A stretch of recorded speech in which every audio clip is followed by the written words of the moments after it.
السلام علیکم ورحمۃ اللہ وبرکاتہ نحمدہ ونصلی علی رسولہ الکریم اما بعد فاعوذ باللہ من الشیطان الرجیم بسم اللہ الرحمن الرحیم۔ تہجد کی فضیلت اور تہجد کے وقت پڑھی جانے والی دعائیں۔ سیدنا ابو امامہ رضی اللہ عنہ روایت کرتے ہیں کہ رسول اللہ صلی اللہ علیہ وسلم نے فرمایا، علیکم بقیام اللیل فإنہ داب الصالحین قبلکم وہو قربۃ لکم الی ربکم ومغفرۃ للسیئات ومنہاۃ عن الاسم۔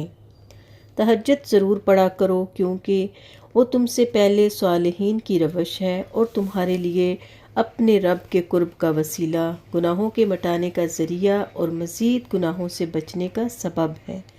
سیدنا ابو ہریرہ رضی اللہ عنہ روایت کرتے ہیں کہ رسول اللہ صلی اللہ علیہ وسلم نے فرمایا، اس شخص پر اللہ کی رحمت ہو جو رات کو اٹھا، پھر نماز تہجد پڑھی اور اپنی بیوی کو جگایا، پھر اس نے بھی نماز پڑھی، پھر اگر بیوی غلبہ نیند کے باعث نہ جاگی تو اس کے منہ پر پانی کے چھینٹے مارے۔ اس عورت پر بھی اللہ کی رحمت ہو جو رات کو اٹھی، پھر نماز تہجد پڑھی اور اپنے خاوند کو جگایا، پھر اس نے بھی نماز پڑھی، پھر اگر خاوند غلبہ نیند کے باعث نہ جاگا تو اس کے منہ پر پانی کے چھینٹے مارے۔ سیدنا ابو ہریرہ رضی اللہ عنہ کہتے ہیں، رسول اللہ صلی اللہ علیہ وسلم نے فرمایا،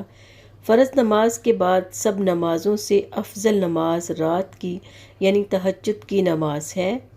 رسول اللہ صلی اللہ علیہ وسلم نے فرمایا، جب انسان سوتا ہے تو شیطان اس کے سر کی گدی پر 3 گریں لگاتا ہے اور ہر گرہ کے ساتھ کہتا ہے، رات بڑی لمبی ہے،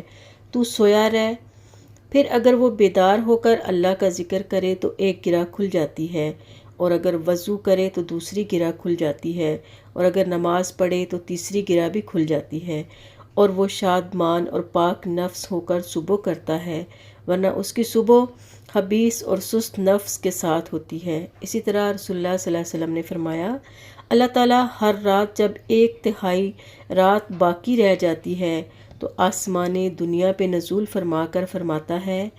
کوئی ہے جو مجھے پکارے میں اس کی دعا قبول کروں، کوئی ہے جو مجھ سے مانگے میں اسے دوں، کوئی ہے جو مجھ سے بخشش طلب کرے میں اسے بخش دوں۔ نبی رحمت صلی اللہ علیہ وسلم کا شکر کرنے کا انداز۔ سیدنا مغیرہ رضی اللہ عنہ فرماتے ہیں، رسول اللہ صلی اللہ علیہ وسلم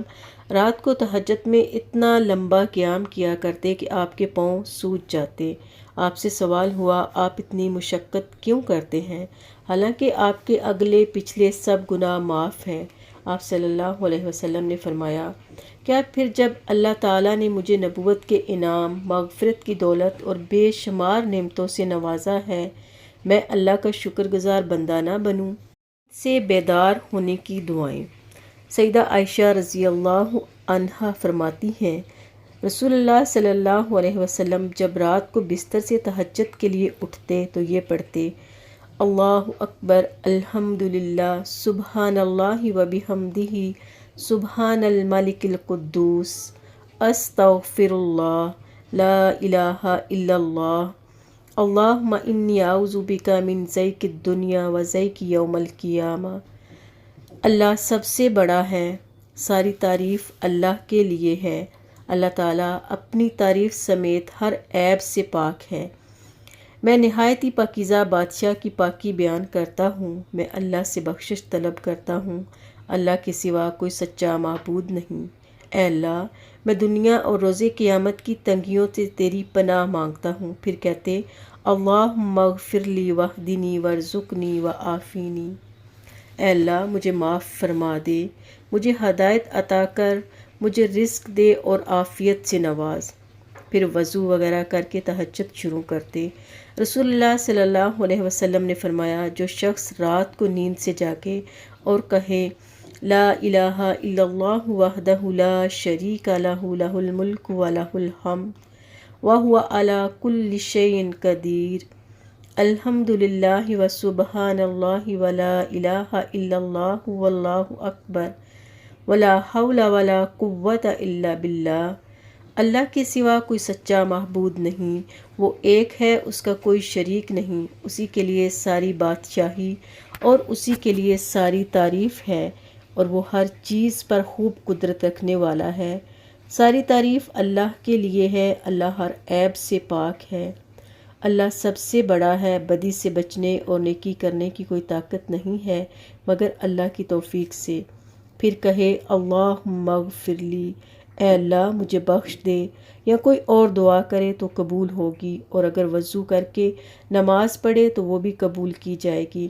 اسی طرح رسول اللہ صلی اللہ علیہ وسلم تہجد کے لیے اٹھے تو آپ نے بیٹھنے کے بعد آسمان کی طرف نظر کر کے سورہ ال عمران کی آیات، آخری 11 آیات 190 سے لے کے 200 تک پڑھی۔ ان آیات کا ترجمہ دیکھ لیتے ہیں۔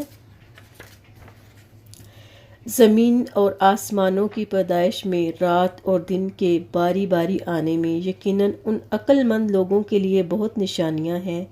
جو اٹھتے بیٹھتے اور لیٹتے ہر حال میں اللہ کو یاد کرتے ہیں اور زمین اور آسمان کی ساخت میں غور و فکر کرتے ہیں، پھر بے اختیار پکار اٹھتے ہیں، اے ہمارے پروردگار، یہ سب کچھ تو نے باطل اور بے مقصد نہیں بنایا ہے، تو ہر عیب سے پاک ہے، پس اے ہمارے رب ہمیں آگ کے عذاب سے بچا۔ اے ہمارے پروردگار، تو نے جسے آگ میں ڈالا اسے در حقیقت بڑی ذلت اور رسوائی میں ڈال دیا، اور ایسے ظالموں کا کوئی مددگار نہیں ہوگا۔ اے ہمارے رب، ہم نے ایک پکارنے والے کو سنا جو ایمان کی طرف بلاتا تھا اور کہتا تھا کہ اپنے رب پہ ایمان لاؤ، سو ہم ایمان لے آئے۔ بس اے ہمارے خالق، ہمارے گناہ معاف فرما اور ہماری برائیاں ہم سے دور کر دے اور ہمارا خاتمہ نیک لوگوں کے ساتھ کر۔ اے ہمارے رازق، جو وعدے تو نے اپنے رسولوں کے ذریعے ہم سے کیے ہیں انہیں ہمارے ساتھ پورا فرما، اور قیامت کے دن ہمیں رسوائی میں نہ ڈال، بے شک تو وعدہ خلافی کرنے والا نہیں ہے۔ پھر ان کے رب نے ان کی دعا قبول کر لی اور فرمایا، میں تم میں سے کسی کا عمل ضائع نہیں کروں گا، خواہ مرد ہو یا عورت،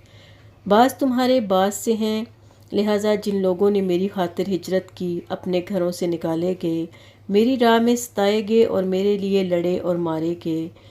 میں ان سب کے قصور معاف کر دوں گا اور انہیں ایسے باغوں میں داخل کروں گا جن کے نیچے نہریں چلتی ہیں، یہ اللہ کے ہاں ان کی جزا ہے، اور بہترین جزا اللہ ہی کے پاس ہے۔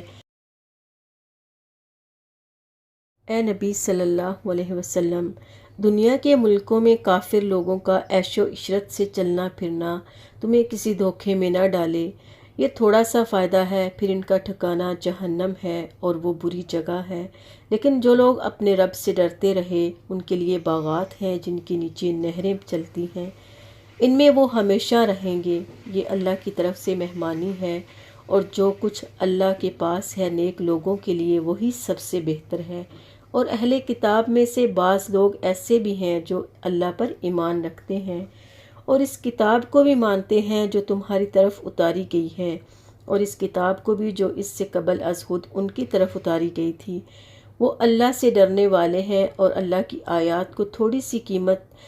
پر نہیں بیچ دیتے ہیں، یہی ہے وہ لوگ جن کا اجر ان کے رب کے پاس محفوظ ہے، یقیناً اللہ تعالیٰ جلد حساب لینے والا ہے۔ اے ایمان والو، صبر سے کام لو، باہم صبر کی تلقین کرو اور جہاد کے لیے تیار رہو اور اللہ سے ڈرو تاکہ تم کامیاب ہو جاؤ۔ آج کل جیسے رمضان کے دن ہیں تو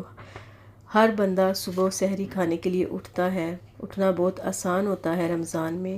تو ہم میں سے ہر ایک کو چاہیے کہ صبح کے وقت میں تہجد کی نوافل پڑھیں اور یہ دعائیں پڑھیں۔ اللہ سبحانہ تعالیٰ سے دعا ہے اللہ تعالیٰ ہم سب کو اس پہ عمل کرنے کی توفیق عطا فرمائے۔ السلام علیکم ورحمۃ اللہ وبرکاتہ۔